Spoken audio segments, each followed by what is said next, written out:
Good afternoon, everyone. Really happy to see you all. It's a privilege to be in front of you all. So let's begin, everyone. Let me start by asking you a simple question. How many of you picked up your phone just to reply to a message and ended up watching a 30 minutes video on YouTube? Maybe a video like, why are you not a crorepati? Aap crorepati kyun nahi hai? And you wasted your time, right? Don't get stressed. It happens to most of us. Getting rich quick is hard, but getting distracted has become like a superpower. So today we're going to talk about how we can outsmart our devices, regain our focus back, and just possibly, maybe just, if we can become real humans again. Okay? Fantastic. So, here we go. We begin by the simple thing, the invisible boundary of attention, my friend. Our brains, as you can see, are like toddlers in a candy store, getting easily distracted, right? When we switch from Instagram to WhatsApp to Facebook, our brain leaves something called as attention residue. You know, it is like opening 57 tabs on your browser and wondering why your laptop is like sounding zzz, like it is about to take off, right?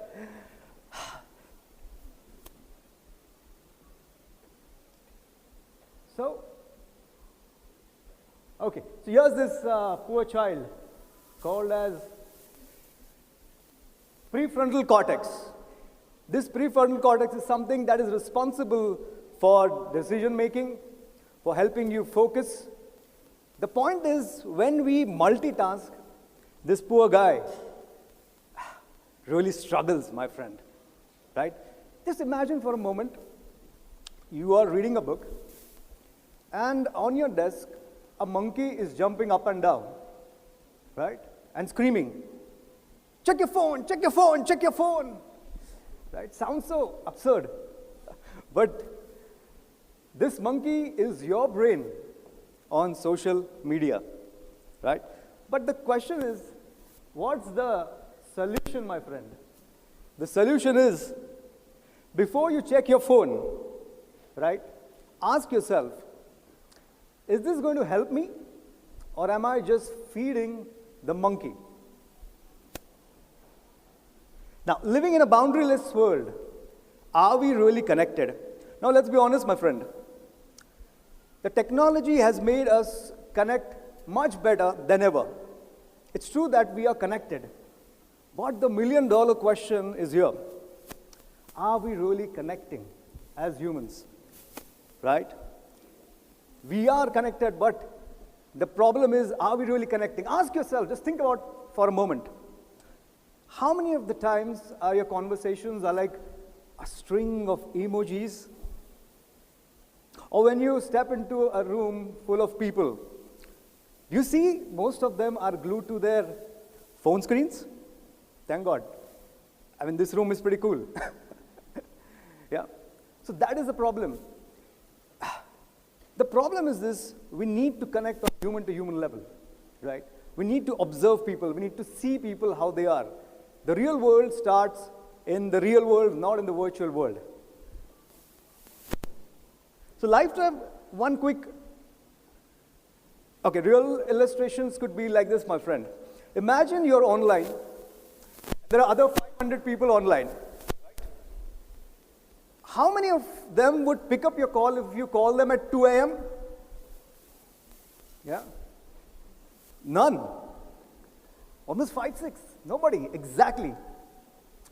Digital connections are like cheap snacks. Easy and quick, but not very fulfilling.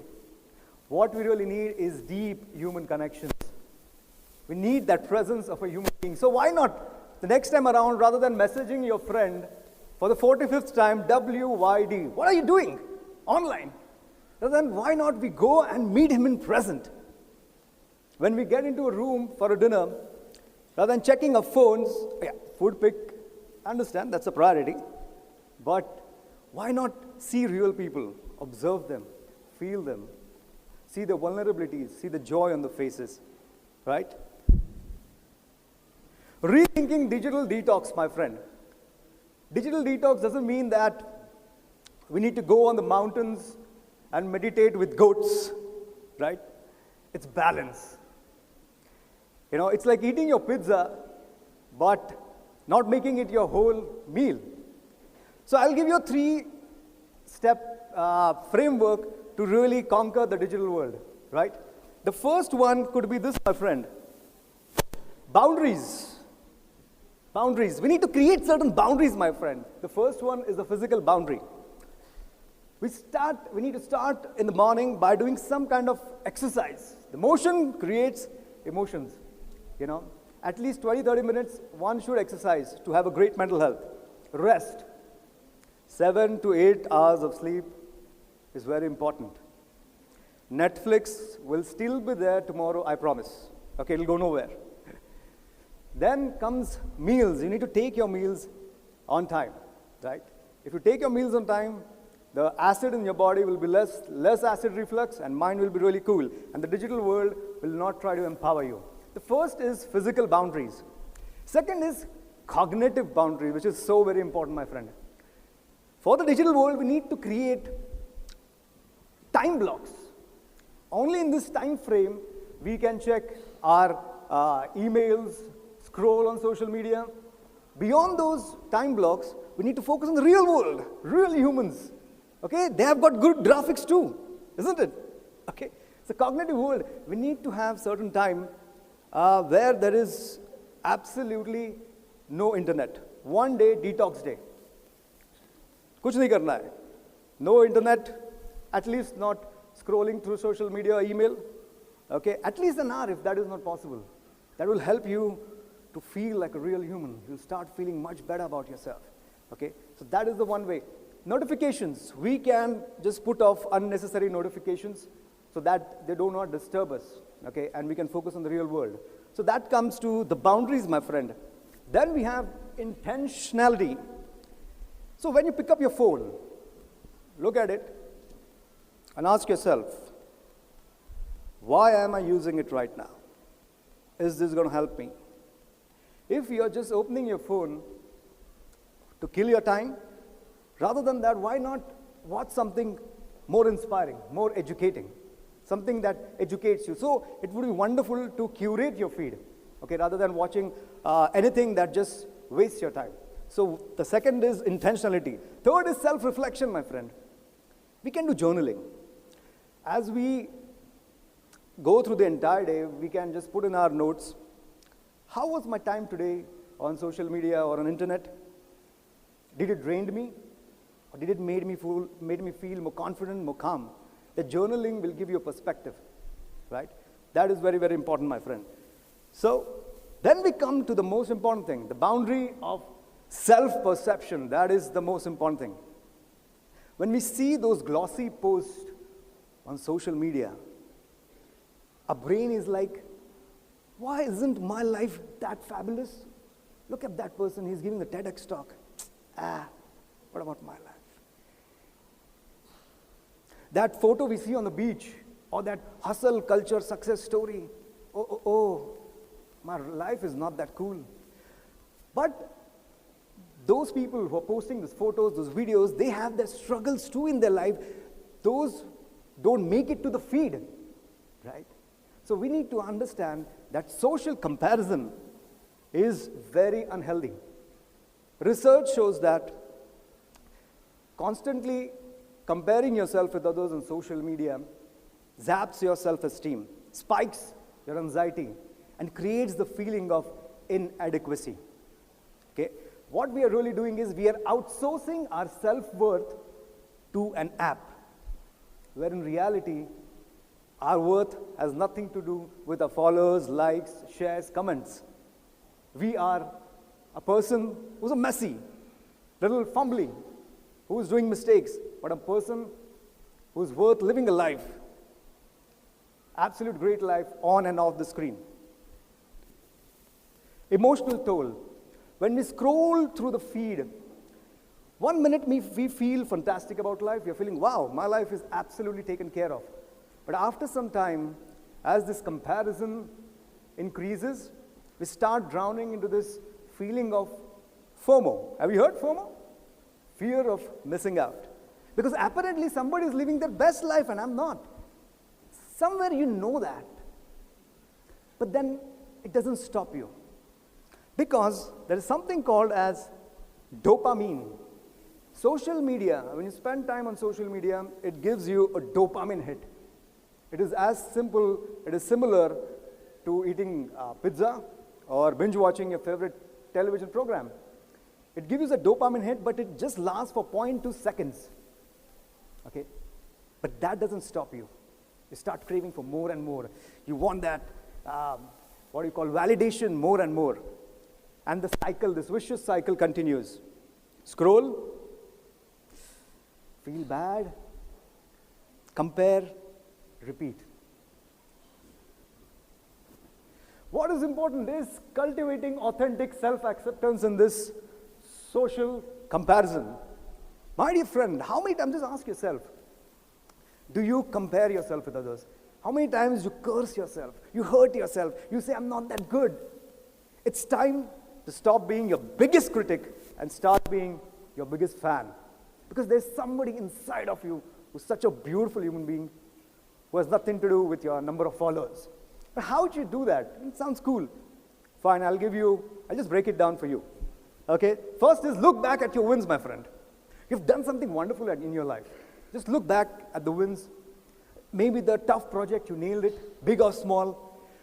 The difficult times you had, but you bounced back. Right? Those are your wins. Those are your receipts, your proof of resilience and strength. Don't brush them off. Own them. Right? Then we have, look at your strengths. It's important to look at your strengths. We all have something good inside of us. You know, maybe that sense of humor that we have, that creativity, or just going through a tough day. Write them down. Say it loud. Heck, if possible, look at the mirror and shout out. Because you have got gifts. Let nobody take it away from you. Not even you. This will help you.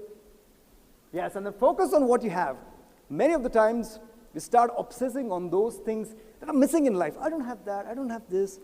But just start focusing on what you have. And you'll really, really conquer the digital world. The friends and family who support you. The beautiful house you have. Right. In this moment right now, you're attending the session, you're breathing in, you're alive.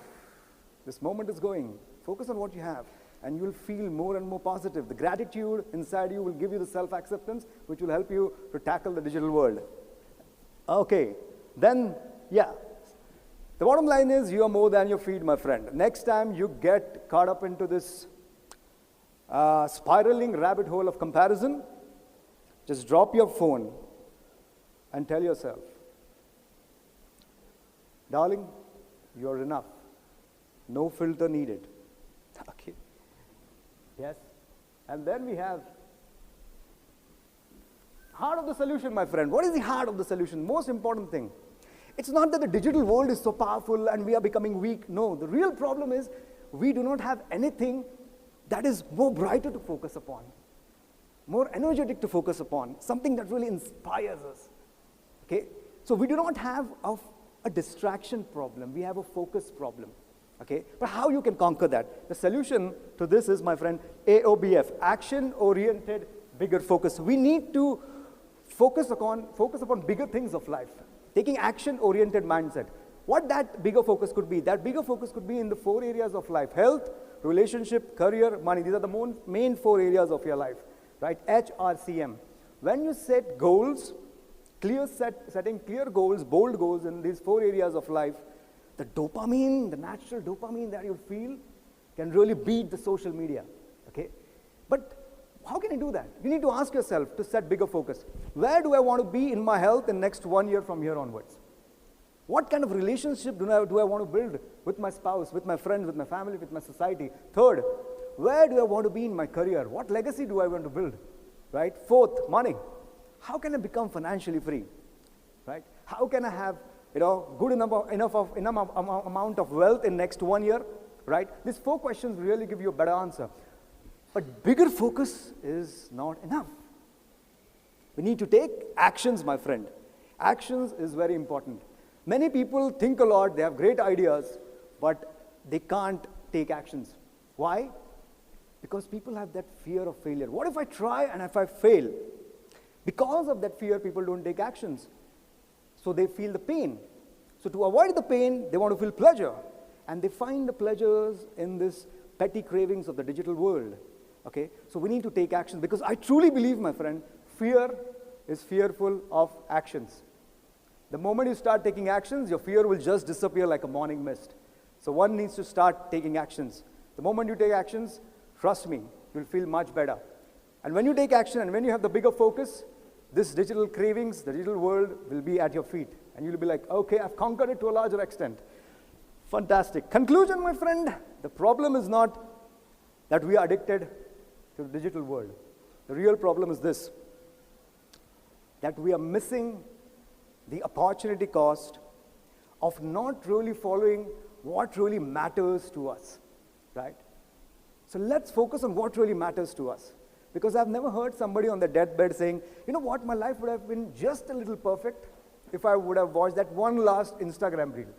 Okay. So, my dear friend, if you excuse me, I'm going to turn off the notifications of my phone to regain my focus back. Okay. Just one last time, I'm just going to scroll through Instagram, and then after that, okay? Yeah. Just kidding. What am I?